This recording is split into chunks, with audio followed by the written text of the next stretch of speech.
너무 늦었다 라고 생각이 든 적 있으신가요? 이 방법을 쓰신다면 초보도 선발 주자를 역전하고 상위 1% 안에 들어갈 수 있습니다. 초보도 선발 주자를 역전할 수 있는 이 사기적인 스킬이 무엇인지 이야기를 듣고 한번 맞춰보세요. 첫 번째 힌트 드릴게요. 인류의 첫 발생 이후 세계 최초의 비행기를 만들기까지 약 200만 년이라는 어마무시한 기간이 걸렸습니다. 그 이후 우주에 인공위성을 쏘아 올리기까지는 얼마의 기간이 걸렸을까요? 네, 놀라지 마세요. 단 54년밖에 걸리지 않았습니다. 무려 37,000배나 빨라진 것이죠. 두 번째 힌트입니다. 삼성의 이병철 회장은 일본 기업을 뛰어넘기 위해 일본 회사를 땡땡땡땡 했습니다. 또한 이건희 회장도 일본의 도요타나 제너럴 일렉트릭 등 세계적인 기업들을 땡땡땡땡 하여 선진 경영을 배우고 실행했죠. 또 삼성은 애플의 아이폰도 땡땡땡땡 스킬을 써서 역전을 했습니다. 세 번째 힌트입니다. 세계 1위의 인터넷 포털 사이트였던 야후를 기억하시나요? 지금으로 치면 구글, 네이버, 유튜브를 섞어놓은 존재였죠. 야후라는 검색 포털 사이트에 들어가면 뉴스와 쇼핑몰이 있었습니다. 또한 검색하는 키워드에 맞춰서 광고를 띄우는 아이디어를 내놓기도 했었죠. 하지만 네이버와 다음에게 역전을 당하고는 철수하게 됐습니다. 네이버와 다음은 무엇을 한 걸까요? 이쯤 되니 무엇인지 감이 오시죠? 네, 아직도 감이 안 오시는 분을 위해서 마지막 네 번째 힌트. 저는 학생 때 스타크래프트라는 게임을 즐겨 했습니다. 당시 스타크래프트 길드가 수백 개나 되었었는데요. 저와 친구 둘이서 1등 길드의 테스트를 보고 들어갔었어요. 그 길드에는 딱 50명만 있었는데 저랑 친구가 나란히 49등, 50등이었어요. 심지어 제가 50등이었습니다. 저는 위로 올라가려고 계속 랭킹 순으로 도전을 했는데 49등인 친구한테조차 40판이나 연속으로 졌어요. 그래서 저는 이 스킬을 쓰기 시작했죠. 그 이후엔 어떻게 되었을까요? 친구에게 진 적이 없습니다. 심지어 길드 안에서 3등까지 순식간에 치고 올라갔어요. 네 가지 힌트 이야기를 통해서 머릿속에 단어 한 가지가 떠오르셨나요? 네, 맞습니다. 누구나 상위 1% 안에 들어가는 사기적인 그 방법은 바로 벤치마킹입니다. 56년이라는 단기간에 인공위성을 만들어서 우주에 쏘아 올릴 수 있었던 이유는요, 비행기의 추진체에 대한 선행된 연구가 있었기 때문에 이걸 바탕으로 훨씬 더 빠르게 개발할 수 있었던 겁니다. 삼성이 일본, 미국 등 세계적인 기업의 조직 운영, 기술, 리더십 등을 벤치마킹했었고 그 기업들을 역전했습니다. 그리고 이젠 반대로 일본과 미국, 세계적인 기업들이 삼성을 벤치마킹하게 되었죠. 야후의 신드롬은 어마어마했습니다.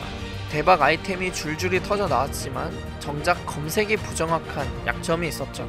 그에 비해 네이버는 정확하면서도 우리나라에 적합한 검색 결과를 내놓으면서 검색 체류 시간이 늘게 되고 결국 우리나라 1위 검색 사이트가 되었습니다. 그리고 야후의 대박 아이템들을 고스란히 다 가져와서는 더 잘 활용하였죠. 저는 제가 플레이한 게임을 전부 저장해서 리플레이를 돌려봤습니다. 그리고 저와 같은 종족인 프로게이머의 리플레이를 구해서 벤치마킹하고 연구했죠. 그렇게 저의 플레이에서 약점이 뭔지, 활용할 강점은 뭔지, 친구의 플레이에서 허점은 뭔지, 어떤 타이밍에 치고 빠지는 게 유리한지, 어떤 빌드 오더가 효과적인지, 이런 것들을 맨날 연습장에 그림을 그려대면서 이미지 트레이닝을 했습니다.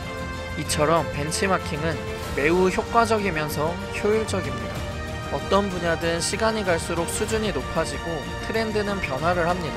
그래서 우리는 늦었다고 생각이 들고 뭔가를 시도하려니 배워야 할 것이 너무 많다고 느끼게 되는 거죠. 그럼에도 불구하고 우리는 선발주자들이 쌓아놓은 좋은 지식과 좋은 기술들이 있기 때문에 벤치마킹을 통해서 방법들을 흡수한다면 훨씬 더 효율적으로 앞설 수 있습니다.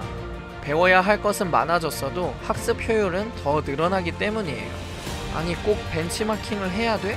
내 방식대로 하면 안 돼? 하셔도 됩니다. 하지만 벤치마킹을 하지 않는다면 맨 땅에 헤딩하는 방식으로 전부 다 시행착오를 겪으면서 나아가야 해요. 그 방법은 기회비용상 시간도 물질도 에너지도 너무나 많이 소요가 되죠. 자, 그럼 벤치마킹은 어떻게 하는 것인가? 저를 예로 들어볼게요. 저는 유튜브 생초보입니다. 채널을 개설한 지 2달밖에 안 되었어요. 저는 유익한 정보랑 인사이트를 나누고 함께 성장하고 성공하길 원해서 유튜브를 시작했습니다. 하지만 영상 편집도 할 줄 모르고 썸네일 제작도 할 줄 모르고 카메라도 없고 마이크도 없었어요. 불과 2달 전까지만 해도 말이죠. 저는 일단 핸드폰으로 녹음을 했고 영상 편집이랑 썸네일 제작은 다 검색하고 강의 듣고 책을 봐가면서 배우고 있어요. 썸네일 카피라이팅 하는 거는 일본 최고 마케터인 간다 마사노리 책을 주로 참고하고 스틱이나 초전 설득, 설득의 심리학 등 많은 책을 공부합니다. 그리고 영상 대본은 요즘 무기가 되는 스토리를 공부하고 있고요. 전달에 도움이 될 책과 강의들을 시간이 날 때 보고 있습니다. 또 주말에는 구독해놓은 250개 정도 되는 채널을 모니터링하고 엑셀 파일로 분석합니다. 조회수가 잘 나온 썸네일과 제목을 참고하죠. 참고로 저는 내용은 거의 참고를 하지 않습니다. 참, 벤치마킹을 할 때 주의할 점이 있어요. 사례를 들어볼게요. 제가 저렇게 많은 채널들을 분석하다 보니까 최근에 부자가 되는 5가지 습관이라는 제목이 엄청 핫했습니다. 그래서 유튜브랑 네이버를 통해서 검색을 해보니까 이미 같은 제목의 영상이 50개 정도씩은 올라와 있더라고요. 와, 대부분 다 조회수가 잘 나왔네? 대체 이게 왜 인기가 많은 거지? 하고 영상들을 하나씩 틀어봤어요. 근데 습관 관련 영상 중에 10개 중 9개는 가장 조회수가 잘 나왔던 영상의 내용과 흡사했습니다. 톰 콜리라는 저자의 습관이 답이다라는 책의 내용을 바탕으로 전개부터 흐름, 마무리까지 비슷하더라고요. 심지어는 목소리까지 AI를 써서 영상은 다 똑같고 채널만 다른 것 같은 느낌을 받았습니다. 이건 벤치마킹이 아니에요. 애초에 벤치마킹의 사전적 뜻을 살펴보면 복제나 모방과는 다른 개념입니다. 복사 붙여넣기는 벤치마킹이 아니니까 주의해주세요. 아무튼 이 벤치마킹이라는 사기적인 스킬을 통해서 시간을 압도적으로 벌고 경제적으로도 성공한 사람이 있습니다. 우리가 잘 알고 있는 켈리최 회장님인데요.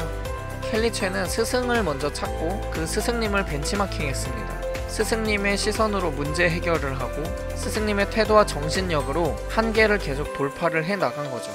그렇게 10억의 빚을 진 상태에서 단 5년 만에 빚더미에서 탈출하고 연매출 6천억 기업의 CEO가 됐습니다. 저도 벤치마킹 중에 가장 강력한 건 해당 분야의 검증된 실력자를 찾아가서 직접 배우는 것이라고 생각합니다. 책과 강의도 좋지만 실제로 눈으로 보고 경험하는 것만큼 좋은 건 없다고 생각하거든요. 성장을 빠르고 정확하게 하고 싶다면 그 분야의 1등을 찾아가서 배우시길 추천드립니다. 목표를 위해 배움에 투자할수록 꿈을 이루는 속도는 더욱 빨라질 테니까요. 그런데 벤치마킹보다 중요한 스킬이 하나 더 있습니다. 그게 무엇이냐? 바로 디벨롭이라는 스킬입니다. 디벨롭은 벤치마킹까지의 과정을 전부 소화해내고 실제 내가 어떻게 적용하고 활용하면 될지까지 알고 있는 상태를 말해요.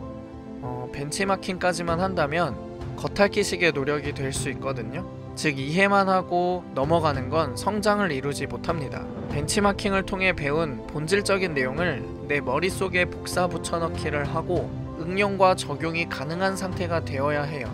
이게 디벨롭입니다. 마치 유튜브에서 부자가 되는 5가지 습관이라는 영상이 잘 되었다고 썸네일과 제목을 그대로 따라하는 것이 아니라 사람들의 심리는 이런 문구와 이미지에 반응을 하는구나. 그런 본질적인 내용을 이해한 다음에 그럼 나는 이 문구를 손실회피 편향이라는 심리를 적용해서 가난한 사람의 5가지 습관, 부자는 절대 하지 않는 습관, 이런 식으로 시도해보는 것이 디벨롭입니다. 디벨롭이라는 핵 사기 스킬까지 마스터하셔서 선발 주자들의 내공을 모두 흡수하시고 원하는 꿈을 더 가깝게 이루시길 기원하겠습니다. 앞으로도 도움이 되는 영상들을 발전한 모습으로 준비해 올게요. 시청해주셔서 감사합니다.